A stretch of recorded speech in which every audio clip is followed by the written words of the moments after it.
सोचने की बात है, हमारे देश में अगर एक खास कम्युनिटी द्वारा की गई गलती को अगर उजागर कर दिया जाए, एक खास कम्युनिटी के लोगों द्वारा की गई गलती को उजागर कर दिया जाए, तो हमारे ऊपर जो ये खबर प्रसारित करे, जो इस बारे में बात करे, उनके ऊपर इस्लामोफोबिया फैलाने का एक झूठा सा आरोप मढ़ दिया जाता है। उनके सर पे ऐसा एक झूठा सा आरोप मढ़ दिया जाता है। नमस्कार, मैं सुमित शुक्ला, आप सभी का स्वागत करता हूं शुक्ला लाइव चैनल के एक नए वीडियो में। और आज हम बात करेंगे जयपुर रेप केस के बारे में, जहां एक 10 साल की लड़की जिसका मेंटली जो हेल्थ था वो थोड़ा सा कमज़ोर था, उसका मर्डर किया गया है, लेकिन उस मर्डर के पहले उसका रेप किया गया है।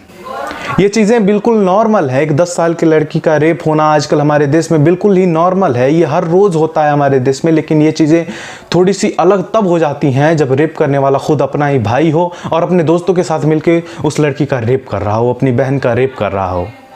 लेकिन बात यह है कि अगर इतनी खबर सुना देते हैं तो ये खबर बहुत अच्छी होती है, क्योंकि लोगों को खबर मिलती है, लोगों को खबर मिल गई, हाँ जानकारी मिल गई, हाँ ठीक है। लेकिन अगर मैं उन लोगों के नाम का पूरा नाम बता देता हूं जिससे उन लोगों के मजहब का पता चल जाए, तो मुझ पे ये आरोप लगा दिया जाएगा कि मैं हिंदुस्तान में इस्लामोफोबिया फैला रहा हूं। जी हाँ, लड़की के भाई का नाम है जिशान अली, उसके 3 दोस्त साजिद अली, वाजिद अली, अमजद अली, इन लोगों ने मिलके एक 10 साल की लड़की का रेप कर दिया। अब उस लड़की का जिसका मेंटली हेल्थ ठीक नहीं था, उसका रेप किया गया। अब मुझे ये समझ में नहीं आता कि वो थोड़े मेंटली वीक थी, इसलिए शायद उसे जीने का अधिकार नहीं था। सो कॉल्ड उनके हिसाब से उसे जीने का अधिकार नहीं था, इसलिए उसे मारने के लिए जंगल में लेके गया था। लेकिन उसे मारने से पहले उसका गैंग रेप किया गया। सोचने की बात है, अपने भाई ने ऐसा कांड किया है तो थूकना तो बनता है ऐसे लोगों के मुंह पे।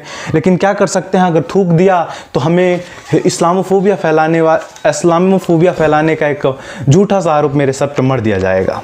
पता है, ऐसी गलती जो इस्लामोफोबिया, सो कॉल्ड इस्लामोफोबिया हमारे ट्विटर पे बहुत दिनों से ट्रेंड कर रही है। हमारे हर जगह हैशटैग इस्लामोफोबिया इन इंडिया कह के बहुत सारे पोस्ट किए जा रहे हैं। हकीकत तो यह है कि हिंदुस्तान में हिंदूफोबिया नाम की चीज़ ज़्यादा प्रचलित हो रही है। हिंदूफोबिया अगर बात करें तो हिंदूफोबिया के ऊपर मैं एक पूरी की पूरी वीडियो बना के आपको पूरा अच्छे से समझा सकता हूँ कि पूरा हिंदूफोबिया कैसे हिंदुस्तान में बढ़ता ही जा रहा है। हिंदूफोबिया हिंदुओं के प्रति, हिंदुओं के मन में ही हिंदुओं के प्रति कैसे एक षड्यंत्र रच के उनका छवि खराब किया जा रहा है। हिंदुओं का छवि हिंदुओं के मन में ही कैसे खराब की जा रही है।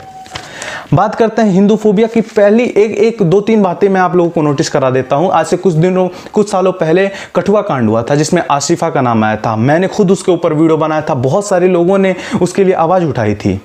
सो कॉल्ड सेलिब्रिटी में हम शुरू से ये कहते आए हैं कि आतंकवादियों का और ऐसे जो घटिया काम करते हैं उनका कोई मजहब नहीं होता। हम शुरू से कहते आए, हम कहते आए हैं, आप कहते आए हैं। लेकिन फिर भी जब कठुआ कांड हुआ, मंदिर का नाम सामने आया, तो हमारे सो कॉल्ड सेलिब्रिटी ने अपने छातियों पे ऐसे ऐसे पोस्टर लगा के लिखा था उस पे, I am Hindu, I am ashamed, लिख के ताबड़तोड़ फेसबुक पे, ट्विटर पे फोटो पोस्ट किए जा रहे थे। लेकिन उसके 2-3 महीने बाद गीता का रेप हुआ। आसिफा का रेप तो आपने सुना होगा, गीता का रेप हो सकता है शायद ही आपने सुना हो। गीता का रेप हुआ था एक मदरसे में, जिसमें एक 17 साल का मुस्लिम और उस मदरसे का मौलवी शामिल थे। लेकिन अगर उसके बारे में हम बात करें तो इस्लामोफोबिया फैलाने का आरोप हमारे सर पे लगा दिया जाएगा। मैं पूछना चाहता हूं कि जब ये कांड हुआ था, मदरसे वाला कांड हुआ था, तो कितने हमारे मुस्लिम सेलिब्रिटी, सो कॉल्ड मुस्लिम सेलिब्रिटी ने अपने छाती पर ऐसे पोस्टर लगा के ये बताया था कि I am Muslim, I am ashamed. उल्टा हमारे मौलवी साहब जी का एक पोस्ट आया था जिसमें उन्होंने बताया था कि अल्लाह का ये है, अल्लाह की पता नहीं क्या लिखा था उन्होंने, अल्लाह का जो है वो रिवाज है कि 1 साल की बच्ची से भी निकाह किया जा सकता है। तो 17 साल के जिसने उसका रेप किया था उससे उस 10 साल की बच्ची का निकाह कर दिया जाए। तो कानून व्यवस्था जो है ऐसी डगमगाई हुई है। हमारे देश में इक्वालिटी की बात की जाती है, मुझे समझ में नहीं आता किस तरह की इक्वालिटी हमारे देश में चलाई जा रही है, जहां पे अगर इक्वालिटी है हिंदुस्तान में, इस्लामोफोबिया और हिंदूफोबिया 2 चीज़ें अगर नहीं हैं, तो हिंदुओं के लिए अलग कानून और मुसलमानों के लिए अलग कानून क्यों बना हुआ है? हिंदुओं के लिए अलग कानून है और मुसलमानों के लिए मुस्लिम पर्सनल लॉ बोर्ड ऐसे कुछ करके उनका कानून व्यवस्था चल रहा है।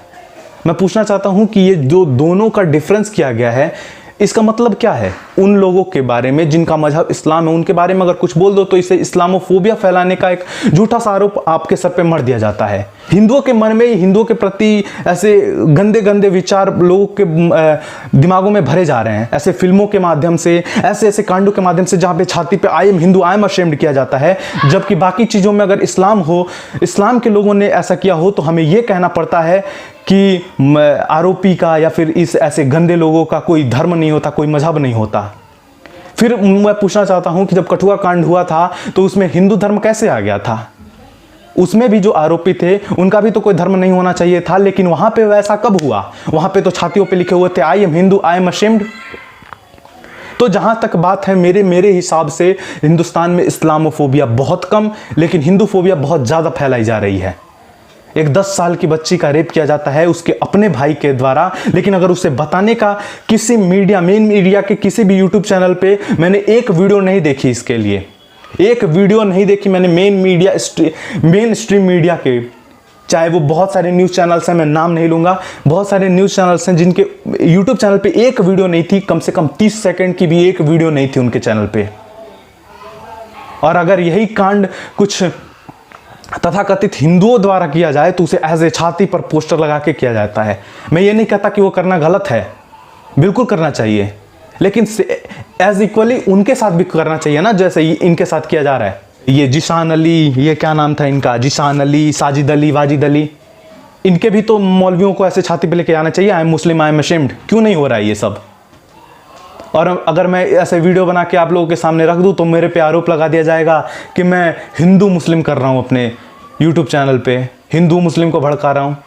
आप खुद सोचिए, आपको क्या सही लगता है, मैं कितना सही बोल रहा हूं, कितना गलत बोल रहा हूं, आप खुद सोचिए और समझने की कोशिश करिए कि मैं सही बोल रहा हूं या गलत। आप लोग जो निर्णय दोगे मैं मानने को तैयार हूं। आप बताओ मैं गलत बोल रहा हूं या सही? आप खुद बताओ कि हिंदुस्तान में इस्लामोफोबिया है या हिंदूफोबिया? हिंदुओं को प्रताड़ित किया जा रहा है, हिंदुओं के आप कुछ दिनों पहले मैंने बहुत सारे न्यूज़ चैनल को देखा था, एक बताया जाता कि 1800 कुछ में 47 मुस्लिम परिवारों को ऐसे ऐसे किया गया था, ऐसे कुछ करके उनका वो बायोग्राफी दिखाया जा रहा था। तो क्या 1990 में जो कश्मीरी पंडितों के साथ हुआ वो चीज़ें दिखाने लायक नहीं है, या उन पर कोई बात नहीं होनी चाहिए? लेकिन कैसे होंगे? हिंदुस्तान में तो भारत तेरे टुकड़े होंगे, इंशाल्लाह इंशाल्लाह ऐसे ऐसे नारे लगते हैं, उनके ऊपर कोई कार्रवाई नहीं होती। लेकिन अगर जब सच बोल दिया जाए तो हम पे ये आरोप लगा दिया जाए कि हम हिंदू मुस्लिम कर रहे हैं, हम इस्लामोफोबिया फैला रहे हैं। लेकिन जो हमारे साथ हो रहा है उसका कौन भागीदार है? जरा सोचिए। मुझे पता है कि आप लोग के मन में अभी बहुत सारे सवाल होंगे। मैं हिंदूफोबिया के ऊपर एक पूरी की पूरी वीडियो बनाने वाला हूं, और बाकी रही ये बात तो मैं हर किसी के लिए आवाज़ उठाता हूं, चाहे वो कोई भी हो, किसी धर्म का हो। तो इस्लाम धर्म की लड़की के साथ हुआ है, गलत हुआ है, मैं गलत के खिलाफ आवाज़ उठा रहा हूँ। आप लोगों से बस यही रिक्वेस्ट करूँगा कि अपने फेसबुक पे कम से कम एक पोस्ट इस लड़की के नाम पे ज़रूर पोस्ट करें। आप क्या सोचते हैं इस वीडियो के बारे में मुझे नहीं पता, लेकिन मुझे इतना पता है कि गलती के खिलाफ आवाज़ उठानी चाहिए, चाहे वो किसी भी धर्म का हो। 10 साल की बच्ची का रेप हुआ है, उसके लिए बहुत ज़्यादा दुख है अंदर, लेकिन उससे कहीं ज़्यादा दुख है कि ऐसे खबरों को मेन स्ट्रीम मीडिया दिखा नहीं रही। आप लोगों से हाथ जोड़ के रिक्वेस्ट करता हूं कि ऐसे मुद्दों को शेयर करें, और जो भी सोचते हैं आप, जो भी सही लगता है वैसा करें। अपने फेसबुक पे कम से कम एक पोस्ट करें अगर आप इस वीडियो को शेयर नहीं करना चाहते तो। इसी के साथ मैं आपसे विदा लेता हूं। अगली वीडियो में बहुत जल्द मिलूंगा, जहां आपको हिंदूफोबिया के बारे में बहुत चीज़ें बताऊंगा, अगर उसके पहले कोई ऐसा कांड ना मिला तो। हाथ जोड़ के आपसे विदा लेता हूं। अगर वीडियो ज़रूरी लगती है तो इस वीडियो को शेयर करना बिल्कुल ना भूलें, और अगर वीडियो शेयर नहीं करना चाहते तो अपने फेसबुक पे एक पोस्ट इस बच्ची के लिए ज़रूर करें। धन्यवाद। जय हिंद।